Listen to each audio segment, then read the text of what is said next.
Peter Jones, you're getting some reach and frequency with insider interviews. Welcome back.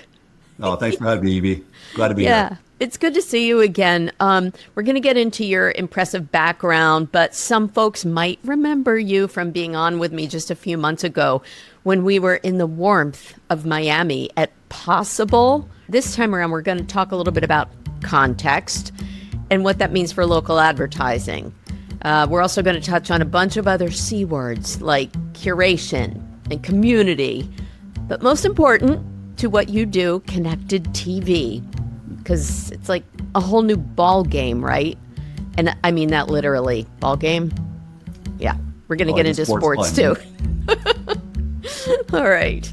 This is Insider Interviews with media marketing and advertising experts like Peter Jones from Premion. So before we dive into you, Peter, let's talk about what I mean by context and what's happening with CTV and advertising overall. It's always exciting in the CTV space. It moves extremely fast, and we're seeing double-digit growth with CTV. Year over year continues to do that. As for consumer, still a ton of options. I mean, sometimes we kind of get lost. There's a very fragmented landscape out there for us having to navigate it, but that means a great opportunity for advertisers to get in front of those consumers. You're probably going to hear some rumors around M&A activity. We're going to see a political resurgence next year. Then obviously something I'm, close to my heart is the live sports activity that we're seeing, in Q4 around NFL and college football. So it's a lot of fun things that are going on in the CTV space. And Peter, I want to give you the opportunity to talk a little bit better than I can about what you do, because I know that day in and day out, you're really helping advertisers navigate all of that CTV stuff, especially the local landscape, and you're trying to make it easier for them. So discuss. How do you describe you and Premion? Well, thanks, Evie. And Premion, we've been doing this for 9 years, almost going on 10 years, helping local advertisers, businesses, regional agencies navigate this extremely fragmented CTV landscape. And the great thing is, like I mentioned earlier, there's a lot of options. There's a lot of opportunity for them to get in front of the consumers through a lot of different platforms, but we have to continue to educate. They have to be willing to adapt, stay with the broadcaster, stay with our partners on the inventory, data, and measurement tools that they're able to leverage for their advertisers or for our partners in the space. And so we continuously do that through all of our publisher partners, all of our data providers, and some of our ad tech that we have in-house in our tech stack. And you're like the big cheese of revenue. You're the head of revenue at Premion, right? I am, but I like to say is I have a lot of bosses because all of our agencies, all of our brands, I'm trying to help them and support them on what all their goals. I'm glad that you know where your bread is buttered, Peter. But you also said a really good keyword in there too. You talked about education. And this is just such a crazy time, everything's shifting, et cetera. And I know, especially from navigating your site, education is really important to Premion and to helping advertisers do that a little bit better. So I want to ask you, what does it mean these days for small and mid-sized businesses, or SMBs, as we call them, getting into that local advertising space? And then what does it mean for national advertisers who are kind of, competing with them? Well, I mean, the first thing is for the local advertisers to realize that big tech, and this kind of goes back to search and social days, has leveled the playing field. I'm stealing one of your sports puns there. Okay. Leveled the playing field for the local advertisers. So they can, acquire inventory on a lot of these streaming platforms within their local markets, within their communities to reach their local customers, leveraging the same data partners, leveraging the same, measurement and attribution tools that some of the big national brands are using, for obviously their nationwide campaigns. So all those tools and all those capabilities are available for the local advertisers to the mid-sized regional agencies and on up. That's pretty great. So like the car dealership group, the furniture store guy, they can compete with the McDonald's and the Ford corporate. Absolutely, they can. Wow. In their Okay. local market where they're trying to hone in on, yes. Right, Absolutely. right. But then they might not be sometimes as sophisticated as a national advertiser. So again, that's where the education comes in. You wrote something recently that I really liked. It was an ad exchanger, and I'm going to read this actually. You said consumers don't experience media in silos. Now, this is really key. Now we're talking about how we consume content, right? And you wrote, consumers might stream a live game on their TV, scroll social feeds during halftime, and research products on their mobile device later that night. So true. So that seems like a really big challenge for advertisers, having to be everywhere. So how do you speak to them about that, and how do you help them be everywhere? He's everywhere. He's everywhere. I mean, exactly. And I might put a little asterisk on that paragraph. I mean, it's, some of us are on our social feeds during the sporting event, to kind of talk Yes. about what's going on within the sporting event. And so that advertiser, they have to be responsible for following that customer journey or that consumer wherever they are. You've probably heard the term, or I believe we talked about it at Possible, the Omnichannel strategy. Yep. And so you can't just rely on one media or one creative or one message from one tactic. You can serve that message on CTV, but then how are you going to follow them when they're on their mobile device? Do you have retargeting? Do you have a display ad? Do you have a pre-roll or short form creative that's ready to target that same user on a different device in a different experience, so that you are capturing them regardless of where they are? And that's the great thing about being with Premion, is that, like, we can help the local advertiser or the regional business or regional agency leverage the same technology to do just that and drive outcomes. And I'm going to say it, I'll probably say it a couple more times during our conversation. Okay. It's all about the outcomes over impressions. You did say that back in May. You love that, outcomes over impressions. And that implies that you're going to sell what they need to buy, basically, to deliver against their goals, right? Is that another way to put it? Absolutely. And, anything that we do in life, if you can't measure it if you don't set a goal, or if you're not trying to obtain something. So, for any advertiser or any agency, like, just have a goal. If it's reach and frequency, well, at least you have a goal you're trying to measure against, so that you know that, hey, is this being successful? Or if you're trying to drive website traffic because you're a local business, or you're trying to drive brand awareness because you're a bigger brand and you may not have the same type of presence you do in some markets as you do others. Brand lift studies, sales transactions, like, all these are different goals or KPIs that could be leveraged. But if you're not measuring, then how do you know how well it's performing? And that's why I cannot stress enough that agencies, advertisers have to take advantage of the tools that are available to them in order to measure these outcomes and know what their ad dollars are doing for them. All right, then, Peter, what are some of those tools? How are you helping them measure? Because it's pretty challenging these days. We're very fractionalized, even in our measurement services. What's different at Premion, or what do you advise? You have to start knowing who your customer is. And as soon as you can leverage that, we know what data we have to leverage data to target. Okay. Right? So if you know your customer, and we can talk about first-party data as well, because that's a whole other conversation, but leverage your first-party data and third-party to build that overall omnichannel approach. But yes, target the right customer, and then what are you trying to measure? Are you a new brand that's trying to reach as many of those customers as possible? Let's start with a reach goal based on what you can forecast within your local market, or what your zip codes or what your DMA is that you're targeting. Are you trying to get website traffic? Are you trying to generate leads? Like I mentioned, the sales transaction, all of that we can track.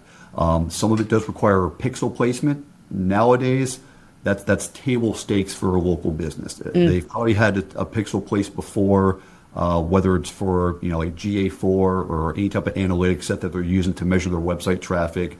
If they're leveraging it for any type of sales data, they're going to need a pixel placement, but that's something we can help them walk through. That is key to seeing what those outcomes are driving and how to measure your overall media mix. Okay. So that's definitely critical. And that basically means that you're putting a little bit of code that's following the consumer wherever they go from place to place, and you can identify that. You can place a pixel on your website. So if someone visits the website, you can website. retarget them. We've all been retargeted in ad before of a website that we've been to, but that pixel also allows you to serve a different message to them. It allows you to see sales transaction data. If you have an e-commerce site, someone can make a purchase. If they visited your site, if they've left and gone someplace else, we can do brand lift without even placing a pixel. Just seeing how many people, Wow. based off like survey data, if they recognize your brand or how your brand may compare to another brand within the local market or within multiple markets or states, just to see how it's performing. Okay. A lot of different tools or tactics that are out there. Sorry, and Okay. I could keep going on. So you just got to tell me to get on my soapbox. But this is why you're back again, and I think you're going to have to come back again, as you mentioned, like we'll do a deeper dive into first and third party data, et cetera. But I learned something every time you're here, so thank you so much for the course correction. But that does remind me of something that seems pretty important, which is creative. How does creative and, outcomes, how do those two get married? And how are they interdependent if they are?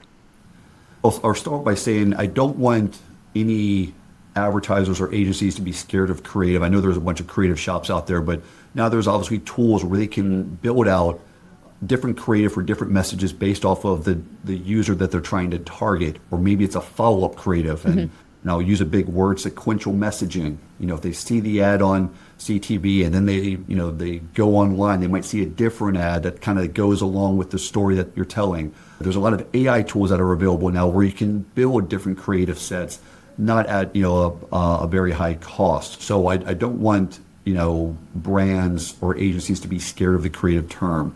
But creative is going to help drive that outcome, back to your main question.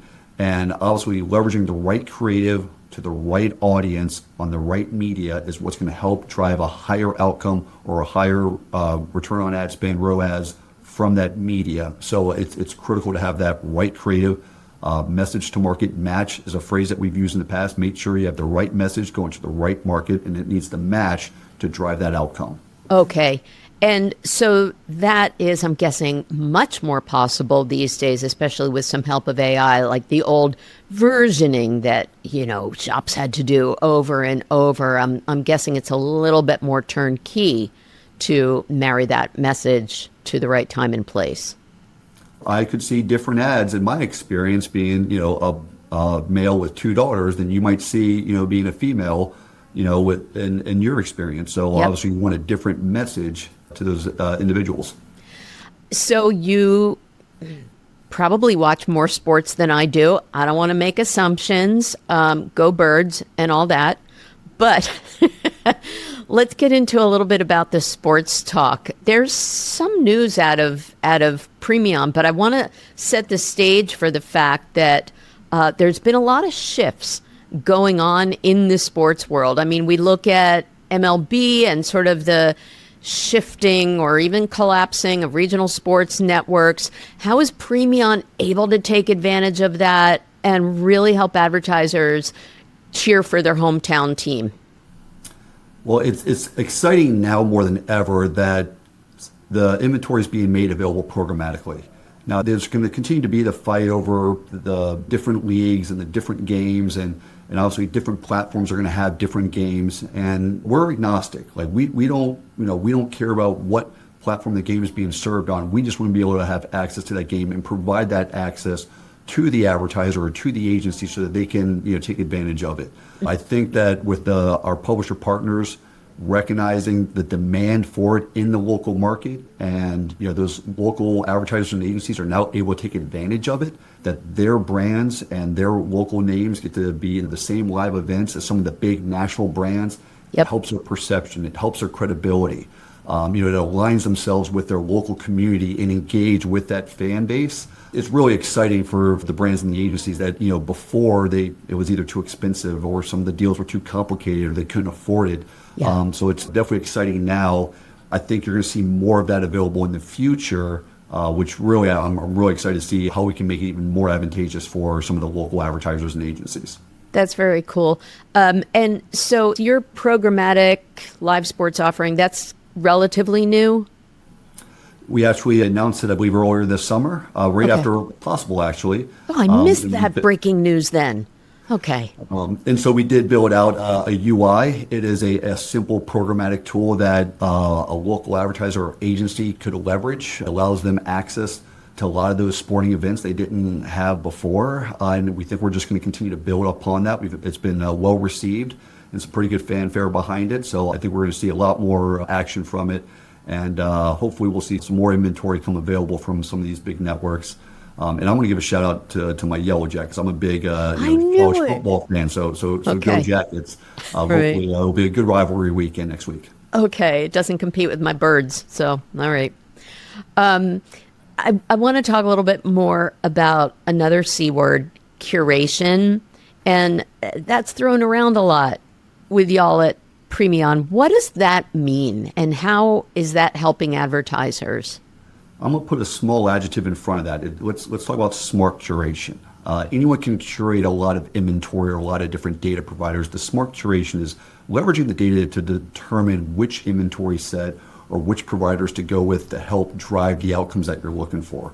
So using that smart curation is really what's going to help the local markets deliver the best results, the best ROAS on their media spend.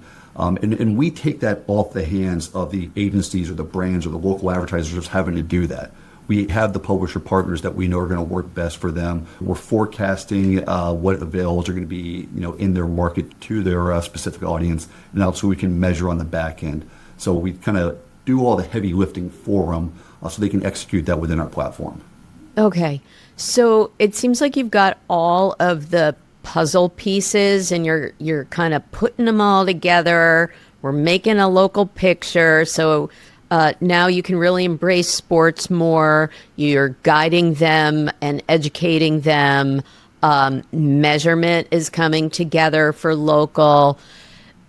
Where does full funnel live with Premion? How are you doing, everything from awareness down to connecting to the sale? And do you have any examples of success stories? Full funnel, really, it's depending on the advertiser budget and what they're focused on and their goals. So we're executing full funnel right now. So if you're at the top and you just want brand awareness, we have bigger brands that are leveraging our platform to help hit a bigger audience or a bigger reach. Just looking at the data set saying, hey, I want max exposure to as many households as possible I can get my message in front of. And then as we move down that funnel, you layer in some more tactics. So you can do mid-funnel with your data targeting, looking at brand lift or looking at website traffic, and then you can go low funnel where you're looking at transaction data or how many sales did a car dealership have from their campaign. So absolutely full funnel depending on what the needs are of the business.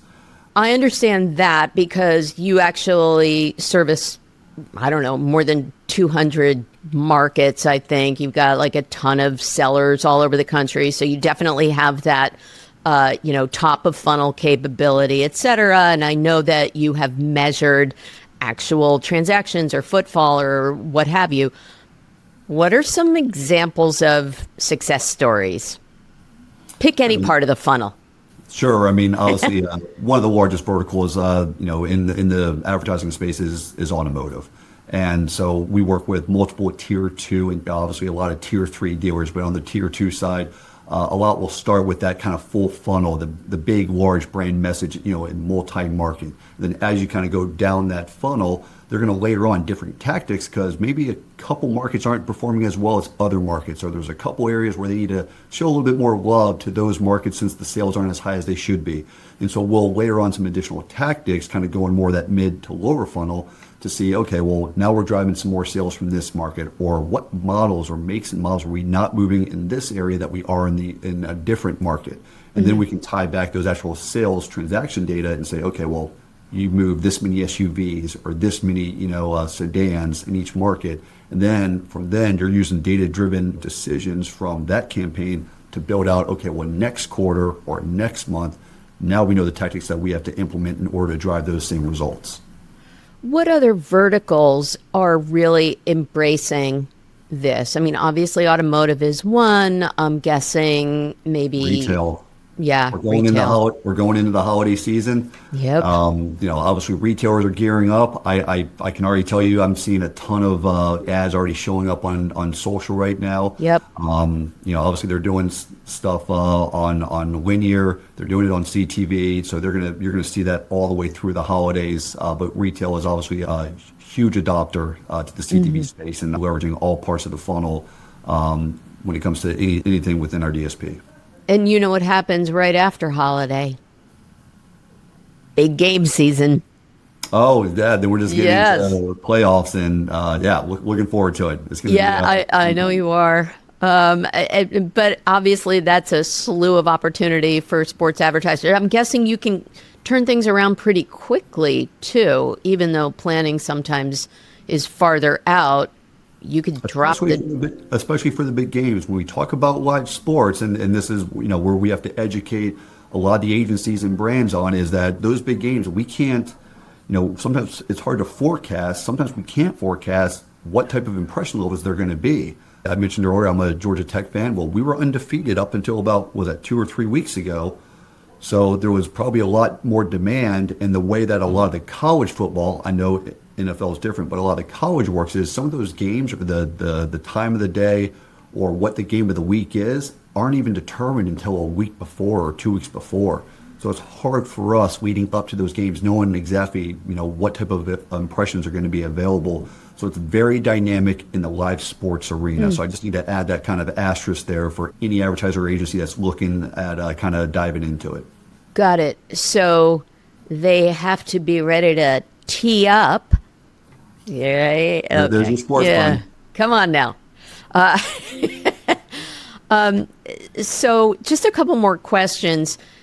It sounds like you're a pretty good partner. I love talking to Premion because you are such a good educator. But what are some of the other things, especially if you're an SMB, a small to mid-sized business, and you're really looking for a CTV partner? What should they be thinking about? What should they be looking for in someone who's going to help them?